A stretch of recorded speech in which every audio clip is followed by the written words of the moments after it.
Dans le Grand Est, les forêts recouvrent un tiers du territoire.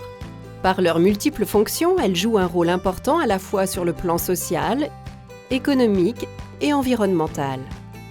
Or, ces dernières années, les sécheresses successives et les attaques d'insectes comme les scolytes ont eu un impact sur la santé des forêts et par ricochet sur les conditions d'accueil du public qui les fréquente, l'approvisionnement de la filière bois et le renouvellement des peuplements forestiers. Nos forêts constituent en effet un écosystème particulièrement fragile. Et le grand gibier, parce qu'il consomme les graines et les jeunes plants, peut compromettre cet équilibre.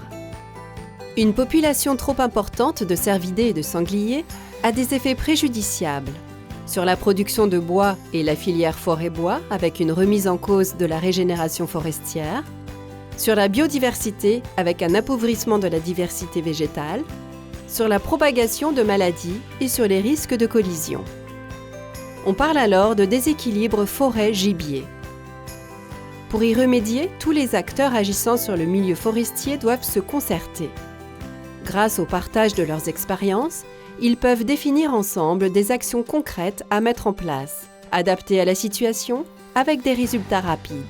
Comme par exemple la chasse, qui permet d'assurer la régulation du grand gibier avec le tir des animaux, un contrôle strict des pratiques, telles que l'agrainage et le respect des plans de chasse, ou encore la mise en place d'enclos-exclos, qui fournissent des conclusions riches d'enseignements en comparant ce qui se passe sur de petites parcelles en forêt, avec et sans présence de gibier.